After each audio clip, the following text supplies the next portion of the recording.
e por isso nós estamos alegres. Nós estamos no louvor, na adoração a Deus, tão gostoso. Nós sentimos a presença do Senhor e nós vamos meditar a palavra do Senhor, Evangelho de Marcos, capítulo 15, versículo de número 39. Hoje eu quero falar: que amor é esse?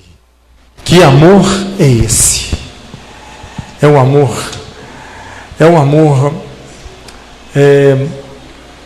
incondicional, né? E a gente vai entender hoje que não importa o que o homem faça, o amor de Deus nos constrange. Essa palavra, né? O amor de Deus nos constrange. Então nós queremos meditar na palavra do Senhor. Evangelho de Marcos, capítulo 15, versículo 39. Vamos então fazer a leitura? Diz assim: e o centurião que estava de frente dele, vendo que assim clamando expirara, disse: verdadeiramente este homem era o Filho de Deus. Amém? Repete comigo, diga assim bem alto, diga: verdadeiramente este homem era o Filho de Deus. Amém? Graças a Deus. Por favor, os irmãos podem assentar.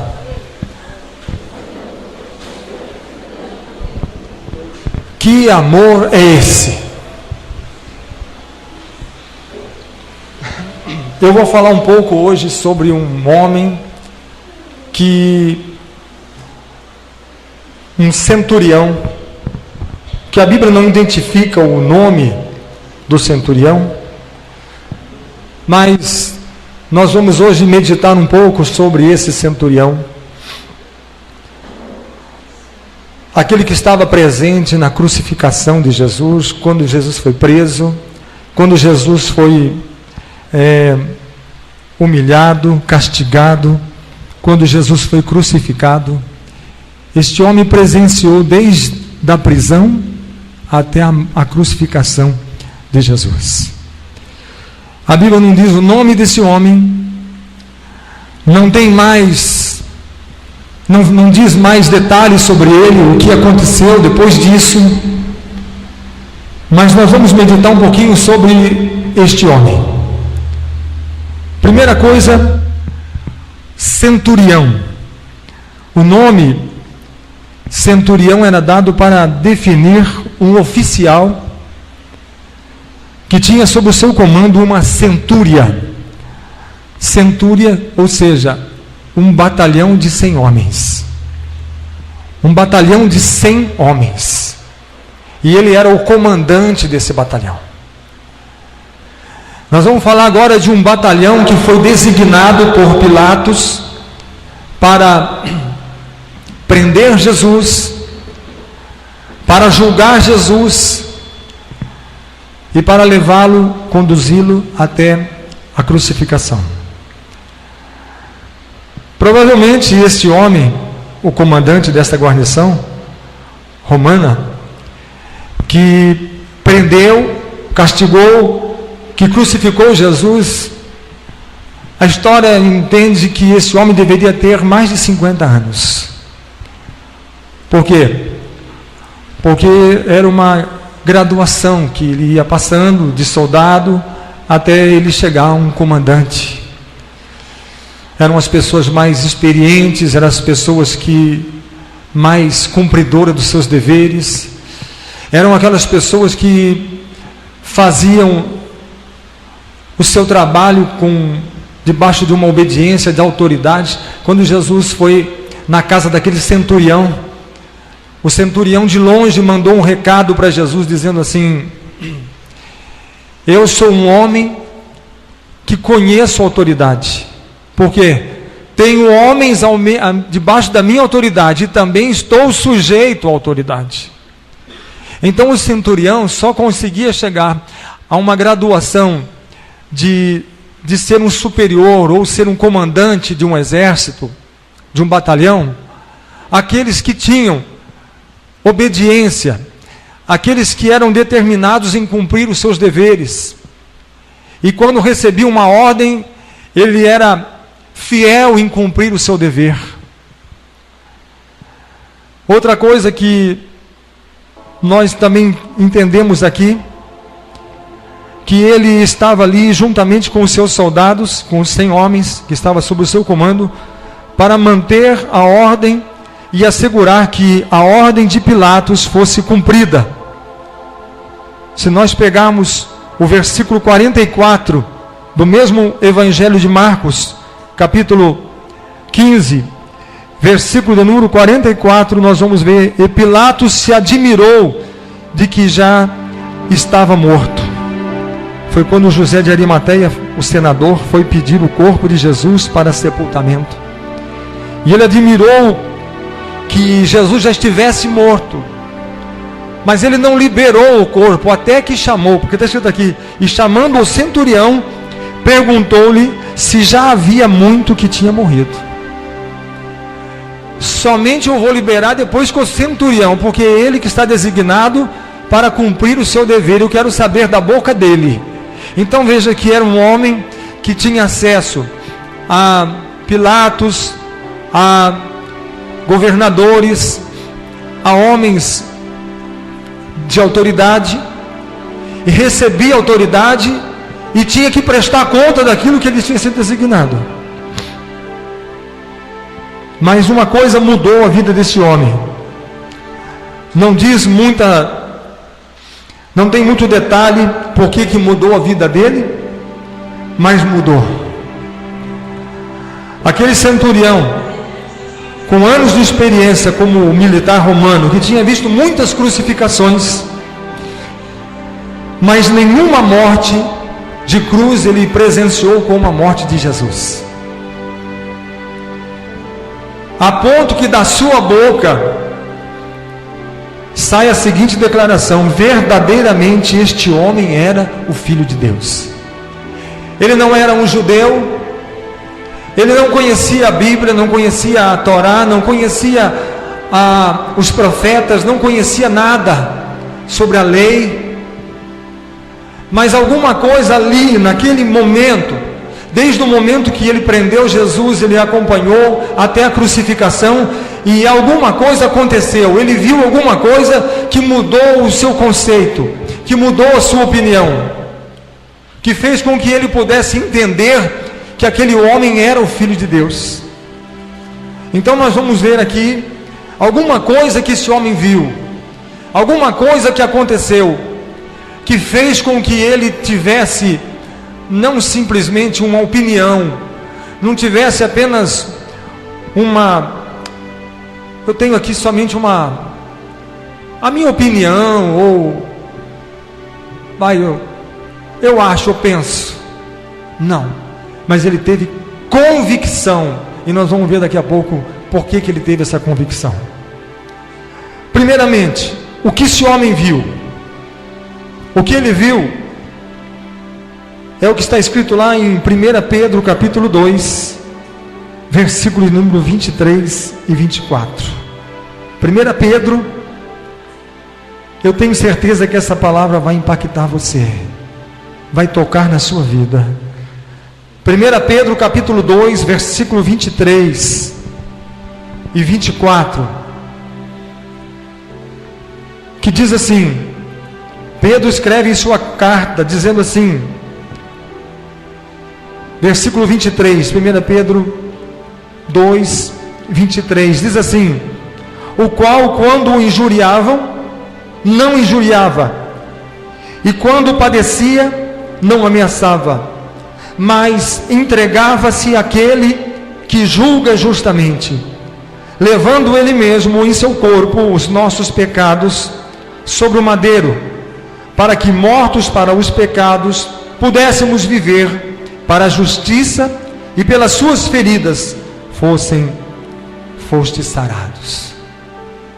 O que aquele homem presenciou é justamente algo diferenciado, porque a crucificação era uma forma que os soldados romanos tinham de levar uma pessoa ao julgamento, a sentença de morte, não é? Era a crucificação. Esse homem presenciou muitas pessoas crucificadas, gregos, romanos, muitas pessoas crucificadas, e aquelas pessoas crucificadas, eles xingavam, eles gritavam, eles amaldiçoavam as pessoas. Pesquisas dizem que principalmente quando era um judeu que era crucificado, ele xingava, ele gritava com aqueles romanos e amaldiçoava eles e os seus deuses. Você tem um Deus falso, o seu Deus não é verdadeiro, o meu Deus é verdadeiro. E eles gritavam, xingavam, cuspiam nos soldados. Era comum, quando os soldados se aproximavam, eles estavam na cruz, eles cuspiam no rosto dos soldados. Mas este homem aqui foi tão diferente, porque quando ultrajado, não revidava com ultraje, e quando maltratado, não fazia ameaças. Pelo contrário, aquele homem estava ali próximo da cruz, e as pessoas passavam, cuspiam no rosto dele, as pessoas desprezavam, as pessoas humilhavam, zombavam, escarneciam, e quando saía algum som da sua boca, aquele homem estava próximo o suficiente para ouvir Jesus dizendo: Pai, perdoa-lhes, perdoa esses homens, perdoa as suas obras, perdoa essas coisas que eles estão falando e que eles estão dizendo, eles não sabem o que estão fazendo, eles não sabem o que fazem. Pai, perdoa-lhes. Era a única coisa que aquele homem podia ouvir. E quando Jesus era humilhado, ele não revidava. Quando ele era desprezado, ele não revidava. Quando ele era ultrajado, ele não revidava com ultraje. E nem quando era maltratado, ele fazia ameaças. Jesus não ameaçou ninguém, mas pelo contrário, ele disse: eu não vim para julgar e nem para condenar, mas eu vim para salvar. Ele estava fazendo aquilo porque ele tinha consciência do seu ministério e consciência da sua missão. Por que ele estava ali? E por que ele tinha que passar por isso? Porque como uma ovelha, ele foi levado ao matadouro e não abriu a sua boca como uma ovelha que é levada para ser morta. Ele não revidou, ele não reclamou, mas pelo contrário, ele entregava-se, ele se entregava. Por quê? Porque pelas suas pisaduras é que nós seríamos sarados. Ele carregou em seu corpo, sobre o madeiro, os nossos pecados, as nossas iniquidades, as nossas enfermidades.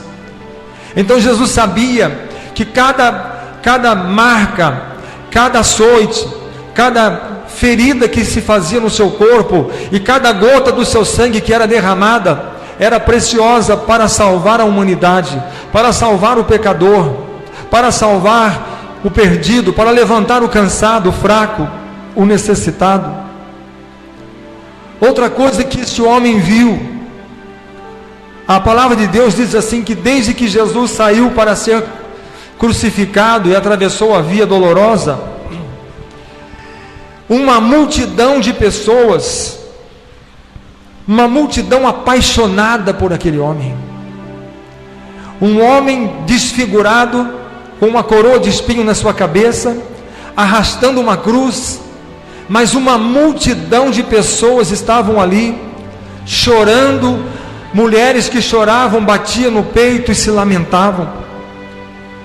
Evangelho de Marcos mesmo aqui, capítulo 15, versículo 40 e 41, diz assim: e também ali estavam algumas mulheres olhando de longe, entre as quais também Maria Madalena e Maria, mãe de Tiago, o menor, e de José e Salomé, as quais também o seguiam e serviam, quando estava na Galileia, e muitas outras que tinham subido com ele a Jerusalém.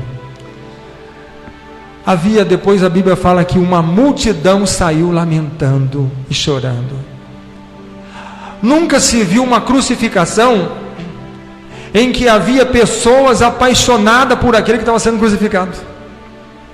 Pelo contrário, quando se crucificava alguém, ele era salteador, era ladrão, bandido, marginal, assassino. Então as pessoas ficavam ali, era gritando mesmo: aí, seu assassino, agora você vai pagar pelo seu erro.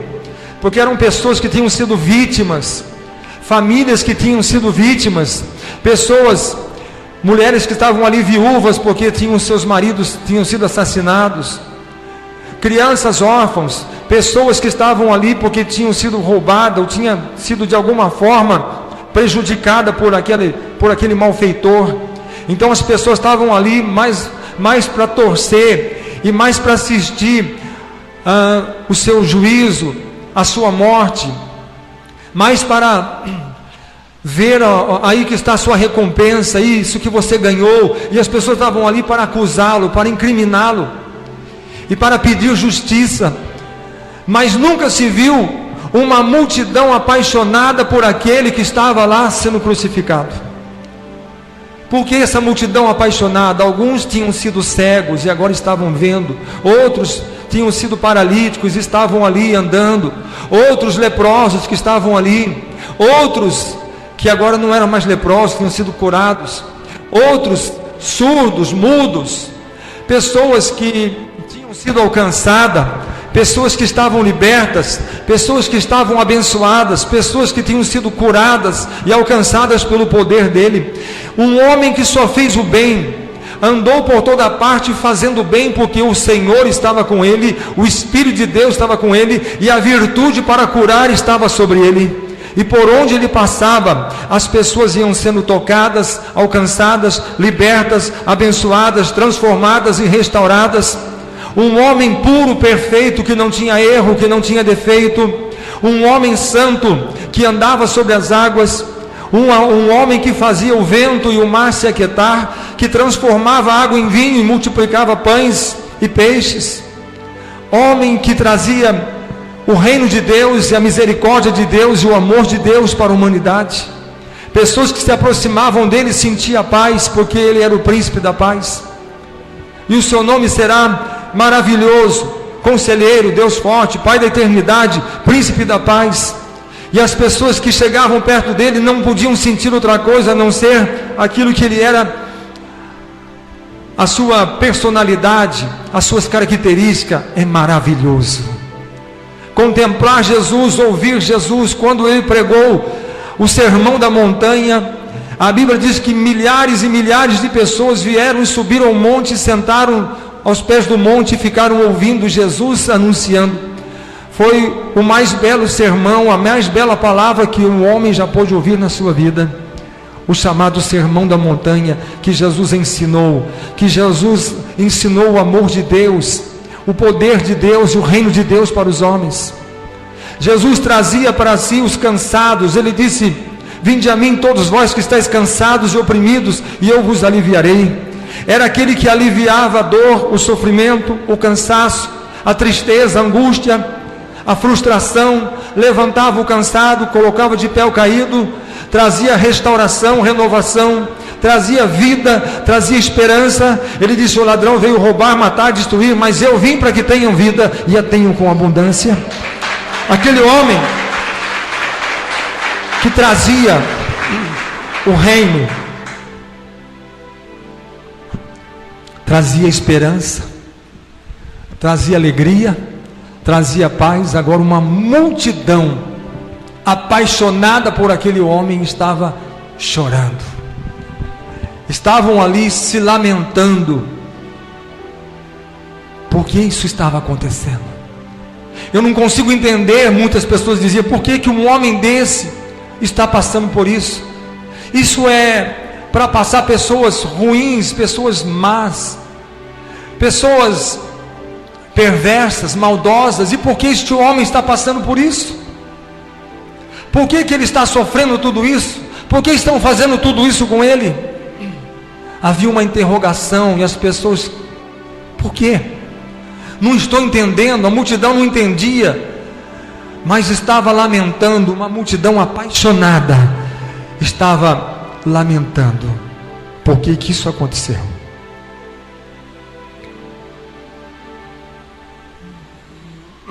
Lucas capítulo 23, versículo 27, diz assim: seguia numerosa multidão de povo, e também mulheres que batiam no peito e o lamentavam.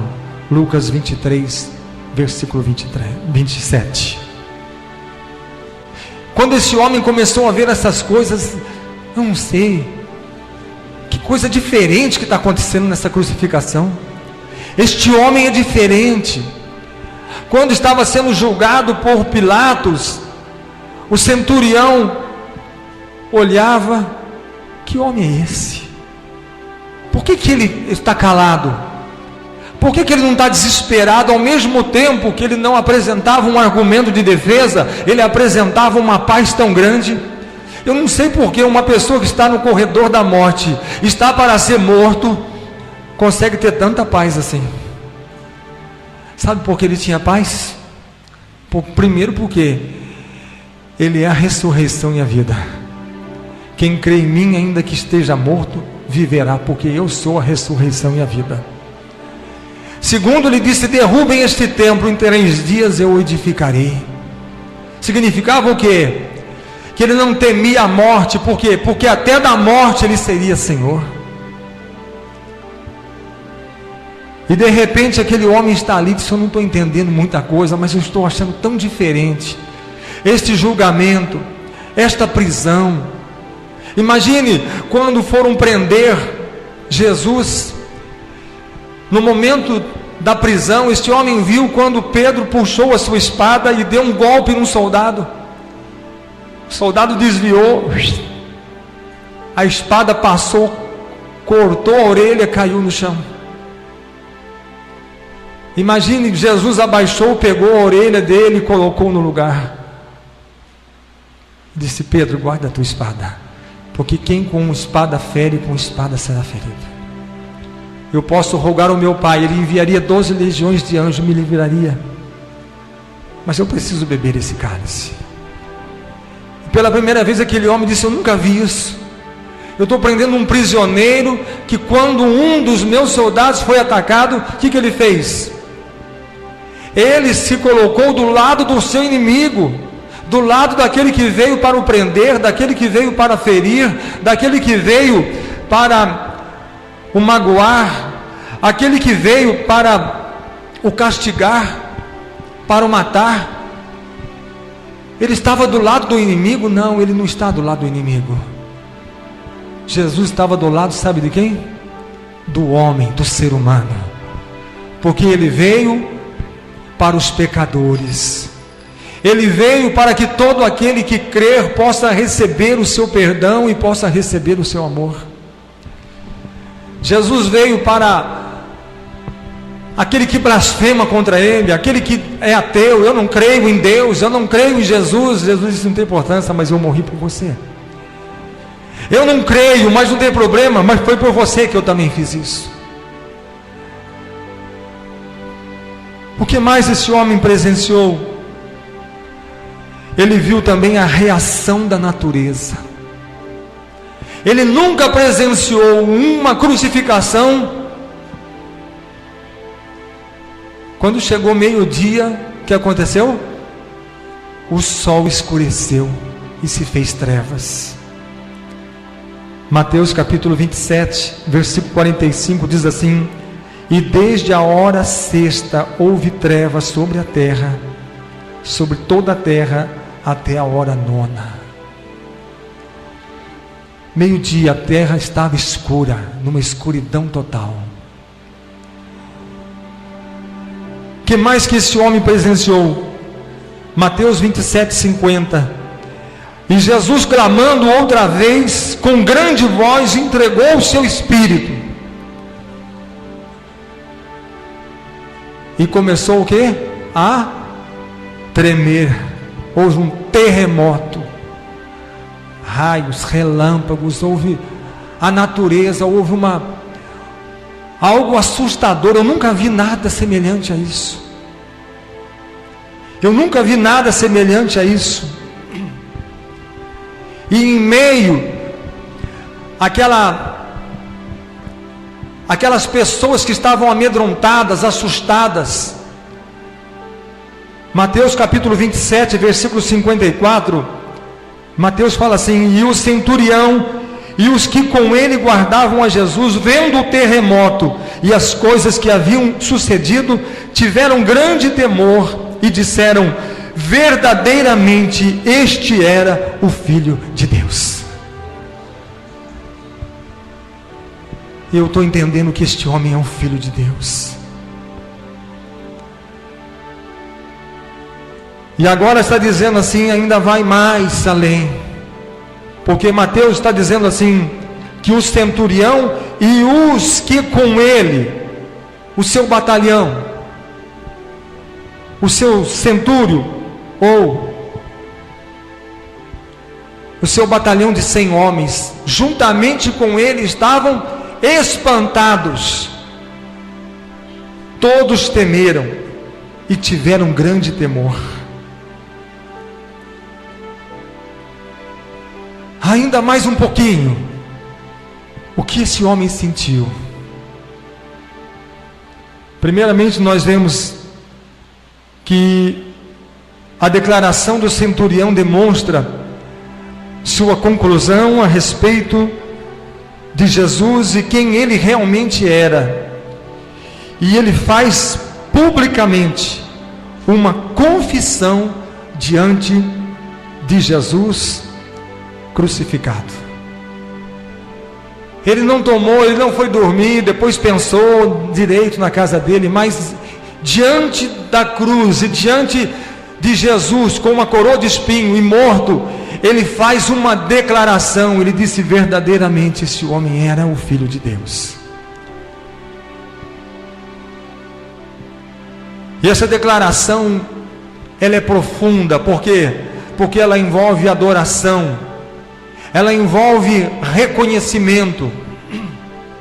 Lembra quando Jesus perguntou e disse assim: quem os homens dizem que eu sou? Ah, Senhor, os homens dizem que o Senhor é um profeta. Alguns estão dizendo aí que diz que o Senhor veio no espírito de Elias. E vocês, quem pensam que eu sou? Quem vocês acham que eu sou? E Pedro disse: tu és o Cristo, o Filho do Deus vivo. E que Jesus disse para ele: bem-aventurado é você, Simão. Bem-aventurado é você, sabe por quê? Porque quem te revelou essas coisas não foi a tua carne, nem o teu sangue, mas foi o Espírito Santo de Deus. E a hora que aquele homem ali diante da cruz, ele faz essa declaração, não é a sua carne, não é o seu intelecto, não é o seu pensamento, não é a sua opinião, mas é o próprio Espírito de Deus que está sobre ele, e ele faz uma declaração de adoração diante da cruz: verdadeiramente este é o Filho de Deus. Eu sei que ele é. E aquilo é mais do que uma opinião, e mais do que uma declaração. É alguém rendido diante do Senhor, é alguém adorando aquele que vive para sempre, embora estivesse morto na cruz. Mas ele disse: este homem era Filho de Deus. E se é Filho de Deus, é porque não é dos homens, não pertence aos homens. Antes disso, este homem centurião contemplou quando um dos bandidos, dos ladrões que estavam do lado da cruz, também reconhece que Jesus é Senhor e Rei. E ele levanta a sua voz e disse: Senhor, lembra-te de mim quando entrares no teu reino. Ele faz uma declaração dizendo: tu és Senhor, tu és o reino, tu tens um reino, e no teu reino tu és o rei. E aquilo que eu preciso, o Senhor tem para me dar. Eu sou um pecador, eu sou um pobre, eu não sou nada, eu sou um pecador, eu sou um homem que estou padecendo. e estou merecendo o meu sacrifício aqui, a minha morte, a meu sofrimento, é porque eu tenho esse merecimento, mas o Senhor não merece nada. Tu és perfeito. Eu sei que tu tens um reino, e nesse reino tu és um rei, e quando você entrar no teu reino, sabendo que Jesus ia morrer como ele disse: quando você entrar no teu reino, lembra-te de mim. E Jesus olhou para ele e disse: ainda hoje estarás comigo no paraíso. E o centurião ouviu aquilo e disse que nunca vi ninguém morrendo numa cruz dizendo que é rei, e que tem um reino, e que vai morrer, e ainda hoje ele vai estar dentro do seu reino, e ainda vou te levar junto comigo. Eu nunca vi nada semelhante a isso. Eu nunca ouvi ninguém na cruz dizendo isso. Foi a crucificação mais diferenciada que já foi na história. O que esse homem sentiu? Eu quero que você preste atenção no que eu vou dizer. Veja o que Lucas diz no Evangelho de Lucas, capítulo 23, versículo 47. Lucas ainda vai mais além. Evangelho de Lucas, capítulo 23, versículo 47. Lucas diz assim, o versículo 46 diz: e clamando Jesus com grande voz, disse: Pai, nas tuas mãos entrego o meu espírito. E havendo dito isso, expirou. E o versículo 47 ele diz: e o centurião, vendo o que tinha acontecido, deu glória a Deus, dizendo: na verdade, este homem era justo. Ele diz: este homem era o Filho de Deus, e depois ele diz: glória a Deus, porque este homem era justo, santo. Ali já é uma atitude de adoração. Está rendido, está prostrado, é um adorador. Já não é mais alguém que está ali simplesmente para cumprir a sua obrigação e fazer cumprir a lei e fazer cumprir a ordem. Não está ali para obedecer apenas os seus superiores, mas agora ele é um adorador rendido aos pés daquele que morreu por ele. Eu não sei o que aconteceu, mas o amor, Jesus, o amor dele foi tão grande que alcançou aquele homem, alcançou o seu exército. E tem mais ainda, diz aqui, o centurião estava reconhecendo que Jesus era o Filho de Deus, por isso ele dá glória a Deus. Aquele centurião, o que ele sentiu?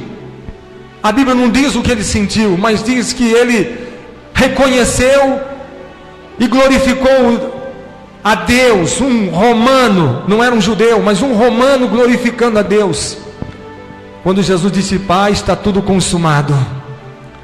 Está tudo consumado. Depois Jesus decide por todo mundo e pregar o evangelho a toda a criatura, não somente a casa de Israel, mas a todos os homens. E todo aquele que crer e for batizado será salvo. Todo aquele que se fizer como esse centurião, como o seu exército, estará salvo. Aquele centurião olhou para si e viu que diante dele estava o Salvador, o justo, aquele que era justo, aquele que era inocente. E ele ali, totalmente perdido. Eu quero que por um momento você faça uma reflexão, porque eu fiz essa reflexão. Coloque-se no lugar desse centurião. Você estava ali, você prendeu, trouxe ele, comandou os 100 homens que açoitaram Jesus.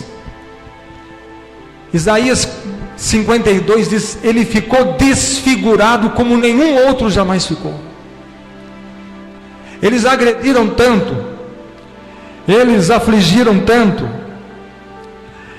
eles castigaram tanto Jesus, que Jesus ficou desfigurado. Você diz é rei? Então nós vamos providenciar para você uma coroa digna de um rei. E fizeram para ele uma coroa de espinhos e cravaram na sua fronte. E como não bastasse, ainda bateram, depois de cravado, bateram com um pedaço de madeira e cuspiram no seu rosto. E aquele homem estava ali autorizando o seu exército, os seus comandados para que fizesse, e debochavam, e riam. E alguém chegava por detrás e dava uma pancada, uma paulada e dizia: vai, profeta, diz aí, qual foi o soldado que te atingiu? Se você é profeta, se você é filho de Deus, então diz quem foi que te atingiu. E Jesus não respondeu, sabe por quê? Porque se ele fosse responder o nome de quem atingiu, ele tinha que falar o meu nome, o seu nome, o nome de cada um do mundo inteiro. Porque foi os nossos pecados que atingiram ele.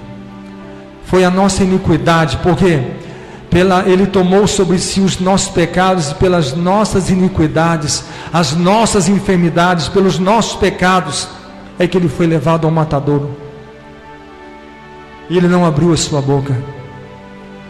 Aquele homem estava perdido, sabe por quê? Ele viu quando ali tiraram a roupa de Jesus, lançaram sorte para ver qual soldado que ficava. Agora o soldado que ganhou estava com a roupa de Jesus e não sabia nem o que fazia com aquilo. O que eu fiz? O outro que colocou a coroa de espinho, o que eu fiz? O outro que foi pegar o espinho para fazer a coroa, o que eu fiz? O outro que açoitou, o que eu fiz? O que pregou o cravo nos pés, nas mãos, o que eu fiz? Aquele que cuspiu no seu rosto, o que eu fiz? Muitos de vocês viram na reportagem, quando numa briga de torcida aí, um soldado foi naquela negócio de torcida lá, que fica um contra o outro lá, aquela briga de torcida, o soldado deu uma coronhada na cabeça de uma pessoa, e acidentalmente, a intenção dele era só bater com o cabo do revólver na cabeça da pessoa. Mas por uma fatalidade, por uma infelicidade, a arma disparou bem na cabeça do torcedor e ele caiu morto diante das câmeras. Aconteceu, passou isso nos repórteres. Mas o que mais que eu quero que você entenda foi que quando aquilo aconteceu, se você procurar na internet você até acha essa imagem, o desespero daquele policial. Ele andava para um lado, para o outro, ele punha a mão na cabeça e ele não se conformava. O que foi que eu fiz? Como foi acontecer isso? Ele não queria que aquilo acontecesse. Ele estava tão perdido porque ele estava ali para manter a ordem, para manter a ordem, mas ao mesmo tempo ele não queria ter feito aquilo. Não podia ter feito aquilo, não devia ter feito aquilo. Houve uma confusão mental no momento. Não sei o que aconteceu com aquele policial, talvez teve que passar até por psicólogos, por causa que a pessoa fica traumatizada com aquilo. Não era um bandido, não era um ladrão, era um trabalhador, era um moço que tinha família, que trabalhava, um moço que não tem antecedentes criminais, não é um bandido, não é um salteador. E o desespero do policial, o que eu fiz? Agora dá para você imaginar o desespero de um centurião e os seus 100 homens que andavam para um lado e o outro, mais perdido do que não sei o que, e eles prostravam e adoravam e davam glória a Deus e diziam: ele era o Filho de Deus, ele era justo. Eu não sei o que nós fizemos, mas nós tínhamos que cumprir o nosso dever, mas não poderíamos ter cumprido o dever. Aquele dia aqueles homens voltaram para sua casa, não com um sabor de dever cumprido. Hoje eu trabalhei, o meu dia foi um dia que eu estou voltando para casa com o dever cumprido. Não, hoje eu estou voltando para casa para um dia que nunca deveria ter existido na minha vida. Eu nunca poderia ter participado disso. Eu nunca poderia ter feito isso. E o que eu quero dizer para você, que esse centurião, que estava ali, perdido, estava ali, totalmente perdido, mas a única coisa que ele fazia, era dar glória a Deus e dizer, ele era justo, ele era o Filho de Deus. Mas Jesus estava morto. Ainda que ele quisesse perguntar para Jesus, o que eu posso fazer? O que eu tenho que fazer? Jesus não tinha como responder, porque estava morto na cruz. E agora? O Senhor, o que eu tenho que fazer, Senhor? Eu fiz um erro, eu errei, eu falhei, o que tenho que fazer? Sabe que essa pergunta fizeram para Pedro no dia de Pentecostes? Atos capítulo 2, versículo 36. Quando houve a descida do Espírito Santo, encheu Jerusalém, todos vieram na porta do cenáculo e começaram a dizer, o que está acontecendo aí dentro? Eu não sei não, mas para mim acho que estão todo mundo embriagado, está todo mundo bêbado. E Pedro sai para fora e diz assim, peraí, vocês estão dizendo que nós estamos embriagados? Não estamos não.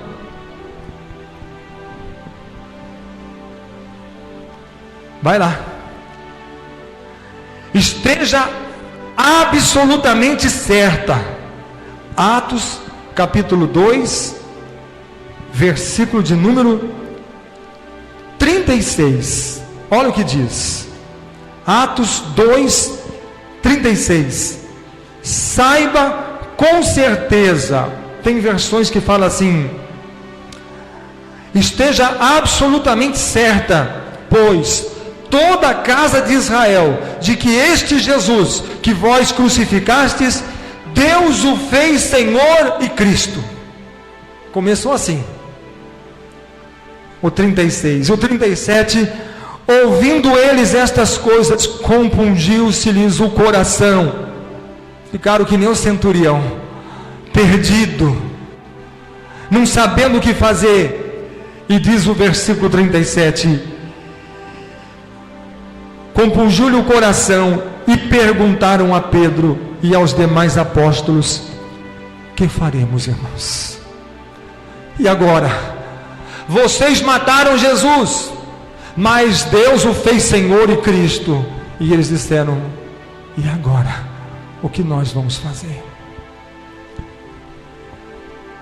A resposta foi essa: arrependei-vos. Arrepende.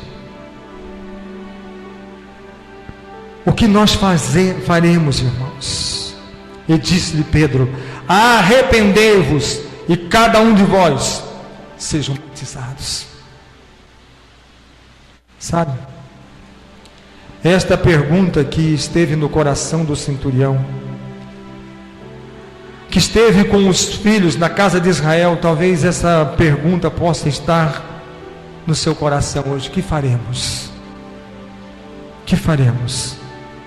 E a resposta é essa: que amor é esse que tocou no coração do centurião, que o prendeu, que o feriu, que o humilhou, que o crucificou, mas mesmo foi tocado com o seu grande amor e misericórdia.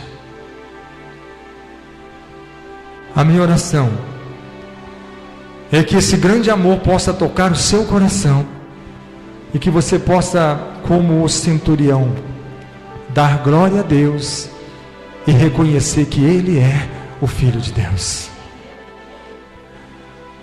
Verdadeiramente este homem era o Filho de Deus. Eu tenho um vídeo aqui que eu vou passar antes de nós orarmos. Depois nós vamos orar. Eu preparei algumas imagens aqui e de repente, talvez são imagens do filme que foi produzido em Hollywood, mas talvez vai chegar perto, talvez ela vai chegar perto daquele filme que passou na cabeça do centurião na hora que Jesus morreu. Começou a passar cenas dele preso, dele crucificado, dele morto, dele sendo açoitado. Meu Deus, que amor é esse? Que amor é esse que alcança o perdido? Preste atenção, porque depois disso nós vamos orar.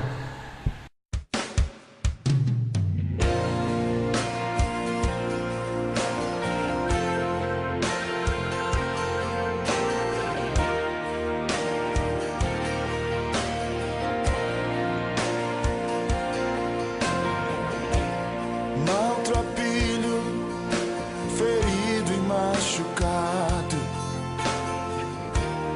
rejeitado e angustiado, tu me vestiste com teu manto de graça e me banhaste em misericórdia. Tu me encontraste em meio à iniquidade e com teu sangue me lavaste. Que amor é este? Eu não entendo, mas mesmo assim tu me tocaste. Que amor é este? Eu não mereço, mas mesmo assim tu me abraçaste. Que amor é este? Eu não entendo, mas mesmo assim tu me tocaste.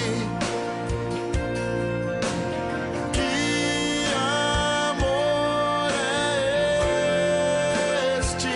Eu não mereço, mas mesmo assim tu me abraçaste.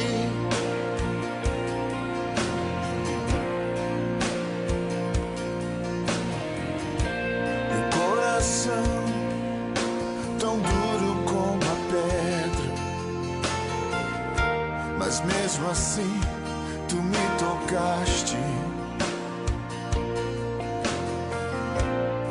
Os meus lábios tão sujos como a lama, mas mesmo assim tu me beijaste. Que amor é este? Eu não entendo, mas mesmo assim tu me tocaste. Que amor é este? Eu não mereço, mas mesmo assim tu me abraçaste. Quantas vezes eu cuspi na tua face, dizendo não ao teu chamado, mas mesmo assim continuaste me convidando, continuaste me amando, não desistiu de mim. Que amor é este? Eu não entendo, mas mesmo assim tu me tocaste. Que amor é este? Eu não mereço, mas mesmo assim tu me abraçaste. Quantas vezes eu cuspi na tua face, dizendo não ao teu chamado, mas hoje eu venho beijar a tua face. Eu digo sim ao teu chamado, oh Deus.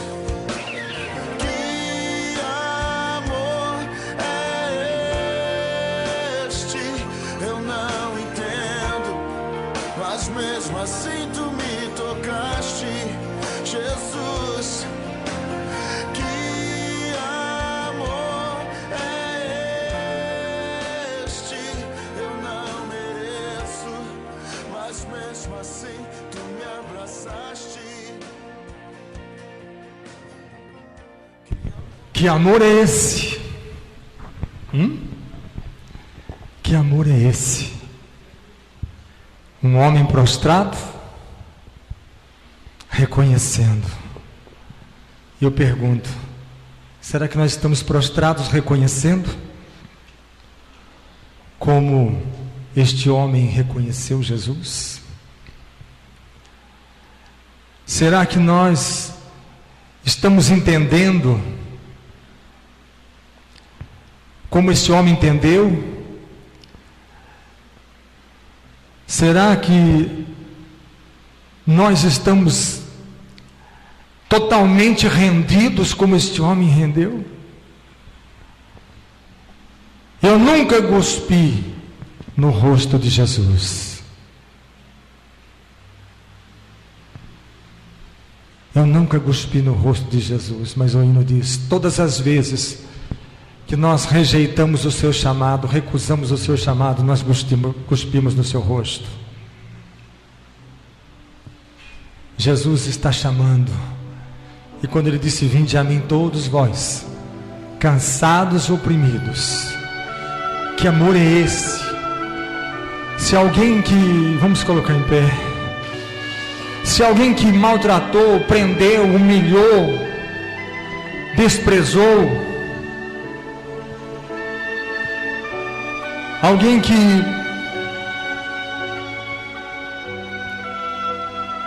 proporcionou tanto castigo e sofrimento, só que tem uma coisa, hoje, sabe o que o centurião reconheceu? Que ele fez aquilo em Jesus. E hoje nós temos que reconhecer, sabe o que?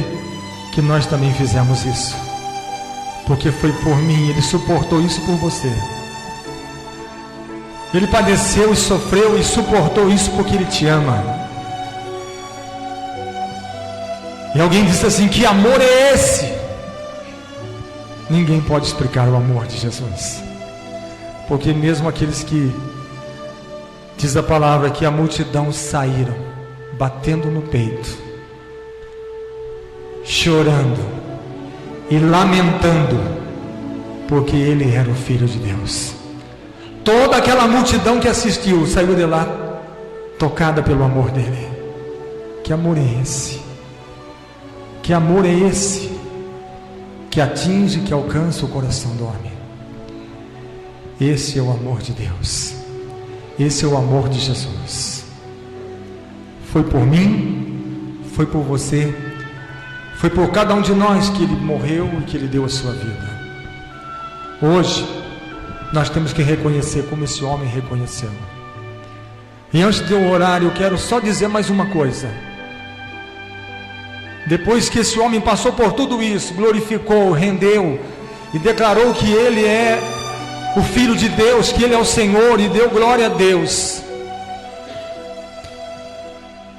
chega um mensageiro e diz assim: centurião, Pilatos está te chamando. E ele vai e comparece diante de Pilatos. E Pilatos faz a ele uma pergunta: Jesus está morto? Com certeza ele baixou a sua cabeça. É tão difícil responder isso. Eu pensei que eu poderia dar essa resposta dizendo: cumpri o meu dever e fiz o melhor que eu pude.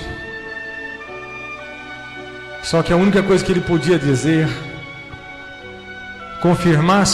baixar sua cabeça, confirmar a morte e virar as costas e ir embora. Embora para sua casa, não sentindo um homem vencedor, orgulhoso de cumprir o seu dever, mas envergonhado por aquilo que fez. Será que hoje nós podemos sentir essa vergonha do nosso pecado que pregou Jesus, que humilhou Jesus? A vergonha do nosso pecado que castigou Jesus e o crucificou na cruz? Se nós podemos fazer isso hoje, então nós vamos fazer como esse centurião. Nós vamos dar glória a Deus e vamos dizer: Ele é o Filho de Deus. Ele é o meu Senhor. Ele é o meu Salvador. É o meu Redentor. Oh, como eu amo! Que amor é esse? Esse é o amor que me tocou a ponto de eu amá-lo acima de tudo e de todas as coisas. Abra o seu coração agora e tira tudo que tem dentro do seu coração e dê o espaço para que entre o Rei da Glória. Quem é esse Rei da Glória? O Senhor dos Exércitos. Ele é o Rei da Glória. Curva sua cabeça e vamos falar com Deus. Que amor é esse? Que amor é esse que vai fazer com que cada um de nós possamos nos humilhar, nos rendermos e nos prostrarmos diante do reino, diante da cruz. Oh, nós nos rendemos diante da cruz porque dela vem a graça, dela vem a luz, dela vem a salvação, a esperança, o amor dele se manifestado por nós. Oh, poderoso Deus, grande, santo, eterno é o seu nome. Estende as tuas mãos agora, Senhor, e todos aqueles que podem, Senhor, glorificar e dar um glória a Deus e dizer: foi por mim. Oh, Senhor, me perdoa. Oh, Senhor, perdoa as minhas transgressões, a minha iniquidade, os meus pecados. Eu recebo, Jesus, eu recebo o seu sacrifício. Eu recebo, eu aceito.